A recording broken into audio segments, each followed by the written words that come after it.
सभी देखने वालों को नमस्ते, जय माता दी। आप सभी को वट सावित्री व्रत की बहुत बहुत शुभकामनाएं। यही वह पूजनीय मंगलमय दिन होता है जिसका हम सभी सुहागिन महिलाओं के जीवन में बहुत महत्व होता है, क्योंकि इस दिन हम अपने पति की लंबी आयु, अच्छे स्वास्थ्य के लिए उपवास लेती हैं। तो आज की इस खास वीडियो में आपको ये ही बताने वाली हूँ कि कैसे वट सावित्री का उपवास लेना चाहिए, कौन सी चीज़ें हमें पूजा के लिए चाहिए। बहुत ही आसान सी पूजा विधि भी बताऊंगी। यदि वट वृक्ष आपके आसपास नहीं है तो कैसे पूजा संभव हो। यदि आपका पहला उपवास है तो क्या इस साल लेना शुभ है या अशुभ है। साथ ही एक खास चीज़ ये भी बताने वाली हूँ कि यदि महिलाओं को डेट आ जाती है तो कैसे पूजा संभव हो। ये भी जानेंगे कि इस साल वट सावित्री का उपवास किस दिन लिया जाएगा, किस दिन ये उपवास खुलेगा। इतना जान लीजिए कि आज की इस छोटी सी वीडियो में आपको सभी नियम बताने वाली हूँ। कोशिश की है सभी छोटी छोटी चीज़ें आपको बताने की, ताकि भूल से भी आपसे कोई गलती ना हो जाए। क्योंकि ये उपवास हम अपने पति की लंबी आयु के लिए लेते हैं, तो आवश्यक है कि सभी नियमों का पालन किया जाए। तो वीडियो अंत तक देखें ताकि आप सभी चीज़ें अच्छे से जान सकें। आइए चलते हैं अब सब कुछ जानने। सबसे पहले आपको बता दूं कि वट सावित्री का उपवास इस साल कब लिया जाएगा। तो आने वाली जो 16 मई है, जिस दिन शनि अमावस्या भी है। ये ही तो खास बात है इस साल के उपवास में, क्योंकि एक ऐसा संयोग बना है जो बहुत शुभता लेके आएगा। तो 16 मई को ये उपवास लिया जाएगा। अगले दिन सुबह जो है उपवास खुलता है। कुछ लोग शाम को भी ये उपवास खोल देते हैं। तो आप अपने वहाँ का नियम देखिए, अपने फैमिली के बड़े बूढ़ों को देखते हुए ही हमें उपवास लेना चाहिए, क्योंकि अलग अलग जगह के, अलग अलग स्थान के अलग अलग नियम हो सकते हैं। अब आपको ये भी बताती चलूँ कि यदि आपका ये पहला उपवास है तो बहुत शुभ है इस साल। यदि आप ये उपवास लेती है अत्यंत शुभ माना जाएगा। तो यदि पहला उपवास है तो बेझिझक इस साल आप ये उपवास ले सकती हैं। चलिए अब चलते हैं पूजा विधि जानने। क्या सामान चाहिए, ध्यान से अब वीडियो को देखिएगा। तो वट सावित्री पूजा के दिन आपको सुबह जल्दी उठना है। नहाने के पानी में गंगा जल की कुछ बूंदें डाल के यदि आप नहाती है बहुत शुभ माना जाता है। उसके बाद आपने लाल कपड़े पहनने हैं। यदि आपके जो शादी का जोड़ा होता है वो आपके पास है, साड़ी, सूट, लहंगा जो भी, उसे पहन सकती है। नहीं तो आप लाल सूट पहन सकती है। पीला भी पहनना शुभ माना गया है। मतलब कुल मिला के आपको एक दुल्हन के जैसा आज का दिन सजना चाहिए। मेहंदी एक दिन पहले से लगा लें, आलता पाँव में लगा लें। सभी सुहाग की चीज़ें आपको आज का दिन पहननी अत्यंत शुभ मानी जाती है। तो सभी चीज़ें आज का दिन आप पहने, एक दुल्हन के जैसी सज के आपको वट वृक्ष की पूजा के लिए अब जाना है। अब यहाँ सवाल आता है कि यदि वट वृक्ष आपके आसपास नहीं है, क्योंकि बहुत सी बहनें, बहुत सी माताएं, बहुत सी बेटियां ऐसी है जो ऐसी जगह पे हैं जहाँ पे वट वृक्ष ना मिले, जिसे कि बरगद का पेड़ भी हम कहते हैं, बहुत जगह पे नहीं होता है। तो क्या नियम आता है, तो देखिए, यदि आप टहनी आप वट वृक्ष की मंगवा दीजिए, अपने गमले में उसे लगा दीजिए, उसकी भी पूजा की जा सकती है। यदि ऐसा भी संभव नहीं है तो यदि तुलसी का पौधा है तो वहाँ भी पूजा की जा सकती है। यदि ऐसा भी ना हो तो अपने पूजा स्थल में बैठ के आप वट वृक्ष का ध्यान कीजिए, वहाँ भी पूजा की जा सकती है, उससे भी शुभ माना जाता है। आइए अब चलते हैं ये जानने कि पूजा की थाली में आपके पास क्या क्या होना चाहिए। कम से कम चीज़ें बताऊंगी मैं। तो थाली में आपको एक पानी का लोटा होना चाहिए। कलश भी कुछ लोग लेते हैं, वो भी ले सकते हैं, उस पर स्वास्तिक भी आप बना सकते हैं। उसके बाद आपको एक दीपक चाहिए जो आपको जलाना है। धूप आप ले लीजिए। उसके बाद खास चीज़ें अक्षत यानी कि चावल आपको लेने चाहिए। तिल भी शुभ माने गए हैं, क्योंकि इस दिन अमावस्या का दिन है। तो काले तिल है तो आप ले जा सकती हैं, नहीं हो तो सफ़ेद भी ले जा सकते हैं। उसके बाद आपको फूल भी लेके जाना चाहिए। कुछ ना कुछ फूल यदि चढ़ाने के लिए है तो ताज़ा फूल आप ले जा सकती हैं। कुमकुम ले जाना बिल्कुल नहीं भूलना है, क्योंकि ये सुहाग की चीज़ें हैं, ये हमें माँ जगदम्बा को चढ़ानी ही चाहिए। तो कुमकुम आपको लेके जाना है। उसके बाद यदि आपने मालपुए बनाए हैं, कुछ लोग मालपुए, पुए या गुलगुले बनाते बनाते हैं, कुछ लोग हलवा पूड़ी भी बनाते हैं, जो भी आपके वहाँ बनता है वो आपको वो भी साथ लेके जाना है। खास चीज़ है, आप कुछ बनाए ना बनाए, जो विशेष चीज़ है आज के दिन की वो है भीगे हुए चने, जो कि आपको एक दिन पहले काले चने भिगो देने हैं। ये ही जो है मेन भोग माना जाता है, तो वो भी आपको साथ लेके जाने हैं। साथ में सूत आपको ले जाना नहीं भूलना है, ये पूजा की खास चीज़ है।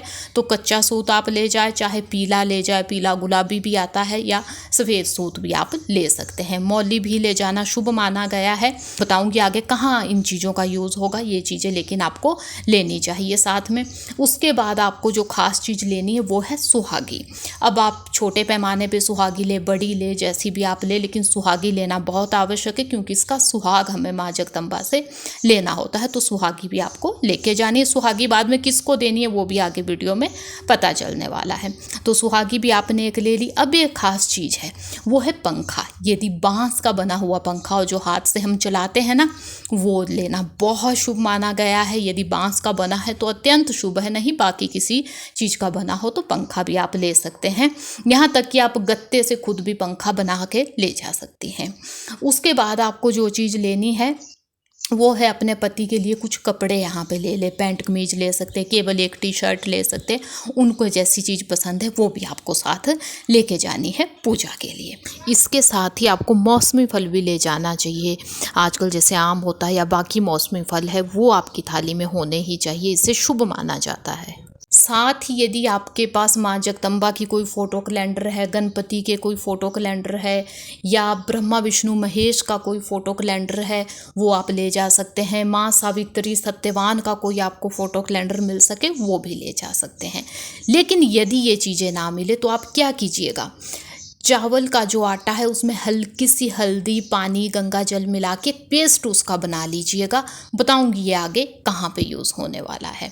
तो अब आपकी थाली सज चुकी है। कम से कम ये चीज़ें आपके पास होनी ही चाहिए। बाकी आपके होता है आपके वहाँ, वैसा कम ज़्यादा इसमें किया जा सकता है। तो अब आपको चले जाना है वट वृक्ष के पास। वहाँ पे सबसे पहले आपको पानी चढ़ाना है शुद्धता के लिए। उसके बाद आपको जो आप पेस्ट लेके आए हैं चावल के आटे, हल्दी का, उससे हल्की सी लिपाई कीजिए, क्योंकि यहाँ पे हमने पूजा की थाली सजानी है। ये शुद्धता के लिए किया जाता है। कुछ जगह पे ये नियम आता है, कुछ के ये नियम नहीं होता है, तो आप अपना देख लीजिएगा। वैसे इसकी शुद्धता के लिए लिपाई की जाती है। यदि आपके पास कोई फ़ोटो कैलेंडर नहीं है माँ जगदम्बा, गणपति, ब्रह्मा विष्णु महेश का, तो इसी पेस्ट से आप पीपल के तने पे हल्की से फ़ोटो बना सकती, हाथ पांव हल्के हल्के बना दीजिए ताकि पूजा आपके अच्छे से हो सके इन सभी की। तो ऐसे भी किया जा सकता है। तो इसके लिए हमें ये पेस्ट लाना होता है।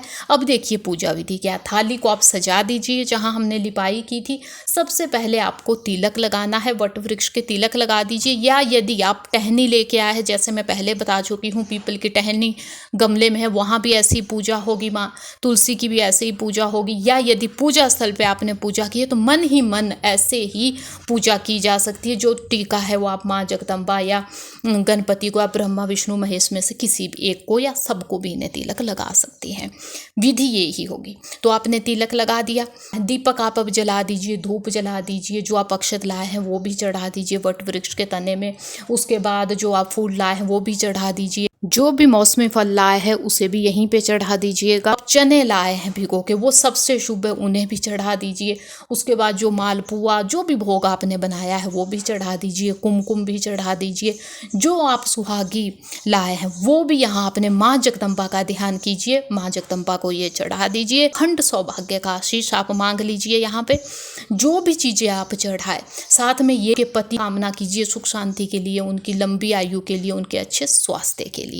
अब यहाँ पे आपको, जैसे आपकी पूजा हो गई है, हल्की सी वट वृक्ष को आपने हवा दे देनी है। जो पंखा आप लाए थे उससे हल्की सी हवा दे दीजिए। अब जो आपने अपने पति के लिए पैंट कमीज या जो भी चीज़ ली है उसकी भी पूजा कीजिए। उसके बाद आपको वापस जाके ये जो पैंट कमीज अपने पति को, जो भी आपने चीज़ ली है, टी शर्ट ली, उन्हें ये देना है। अभी वट वृक्ष को आपने हवा दी है, जाके पति को भी हवा इसकी देनी चाहिए, शुभ माना गया। कुछ लोग पति को साथ ही पूजा के लिए लाते हैं, तो ये चीज़ें यहाँ भी की जा सकती है। तो यहाँ तक हो गया। अब जो आप सूत लेके आई हैं उसको आपने, जो वट वृक्ष है उसमें 7 दफ़ा घूमते हुए उस सूत को उसमें लपेटना है। वो बहुत शुभ माना जाता है। तो वैसे तो 7 दफ़ा 7 जन्मों के लिए होता है, लेकिन आप विषम संख्या में, जैसे कि आप 3, 5, 7 ऐसे ही 21, 51 मतलब 101 जितना आपसे होता है तो उतनी दफ़ा इसे हमें लपेटना चाहिए। उसके बाद आपको जो कथा है, वट सावित्री की जो कथा आती है वो सुनना बहुत शुभ है, वो सुननी ही चाहिए। पूजा ही तभी कंप्लीट मानी जाएगी। वैसे आपकी पूजा कंप्लीट होती है। अब जो सामान आप लाई हैं, देखिए उसमें जो सुहागी का सामान है, यदि आपकी जो सास है वो सुहागिन है या ननद सुहागिन है तो आप उन्हें दे सकती है, नहीं तो किसी पंडिताइन को भी ये सामान दिया जा सकता है। जो खाने पीने की चीज़ें हैं वो आप वापस ले जाके, जब आप उपवास खोलेगी तो सबसे पहले चना गुड़ ही खाया जाता है। उसके बाद आप जो खाने की चीज़ें थी वो खुद भी खा सकती है, अपनी फैमिली के साथ मिल बांट के उसे खाया जा सकता है। यदि आपने दक्षिणा कुछ चढ़ाई है तो वो भी किसी पंडित को या किसी टेम्पल में जाके वहाँ भी उसे चढ़ाया जा सकता है। जो पानी है, अब आपने कलश बनाया था या आप घट लाई थी तो वो आप किसी को दे भी सकती हैं, किसी पंडित को या दीनहीन को किसी को भी दिया जा सकता है, या अपने लिए भी आप उसे ले सकती है, अगले साल पूजा में भी वो इस्तेमाल किया जा सकता है। यदि आप फोटो साथ लाई थी, वो धातु की बनी हुई है तो आप वापस ले जा सकती है। वैसे ही आप अपने पूजा स्थल में उसकी पूजा की जा सकती है। कैलेंडर है वो भी ले जाया जा सकता है, या पानी में बहाने का विधान भी आता है। जो दीपक है वो भी वापस ले जाना है, पूजा के काम वो आएगा। तो ऐसे जो है वो पूजा की जा सकती है। अब जैसे ही आपकी पूजा कंप्लीट हो गई तो विशेष चीज़ है कि आपको माफ़ी मांगनी चाहिए। कोई भी पूजा हो उसके बाद क्षमा मांगनी चाहिए कि हमसे पूजा में यदि कोई भूल चूक हो गई हो, भोग बनाने में भूल चूक हो गई हो तो हमें क्षमा कीजिएगा, क्योंकि हमें पूजा का विधि विधान नहीं आता है। यदि कुछ भूल चूक हुई हो तो उसके लिए हम क्षमा मांगते हैं। इससे यदि आपसे गलती से कोई भूल भी हुई है तो इसकी माफ़ी आपको मिल जाती है। अब आपको ये भी बता दूं कि यदि महिला को डेट आ जाती है तो वो क्या उपवास ले या पूजा के लिए बैठे। तो यदि तो आपका पहला उपवास है, डेट आपको आ जाती है, तो इस स्थिति में आप उपवास मत लीजिए। लेकिन यदि आपने पहले से उपवास स्टार्ट किए हुए हैं तो आपको ये उपवास ले लेना चाहिए, क्योंकि डेट में उपवास लिया जा सकता है। बस अब आप पूजा के लिए नहीं बैठ सकती हैं, पूजा का कोई सामान आप ना छुएं। पूजा के लिए आप अपनी सास को बिठा सकती है, जेठानी या ननद को बिठा सकती है, किसी भी सुहागिन महिला को आप पूजा के लिए बिठा सकती हैं अपनी जगह। अपने पति को भी आप पूजा के लिए बिठा सकती हैं। जहाँ पूजा का स्थान हो वहाँ ज़्यादा पास ना जाए, बाकी पीछे बैठ के आप कथा भी सुन सकती हैं। तो ये थी आज की खास वीडियो जिसमें मैंने आपको कुछ खास नियम बताए। उम्मीद है मुझे कि वीडियो आपको पसंद आई होगी। साल जब आप पूजनीय उपवास ले तो उसमें आप इन नियमों का पालन कीजिएगा। उम्मीद है मुझे कि वीडियो आपको पसंद आई होगी। वीडियो अच्छी लगी है तो लाइक कीजिएगा, चैनल पे है नए तो सब्सक्राइब कीजिएगा। हम मिलेंगे ऐसी किसी नई यूजफुल यूनिक वीडियो के साथ। तब तक के लिए धन्यवाद। जय माता दी।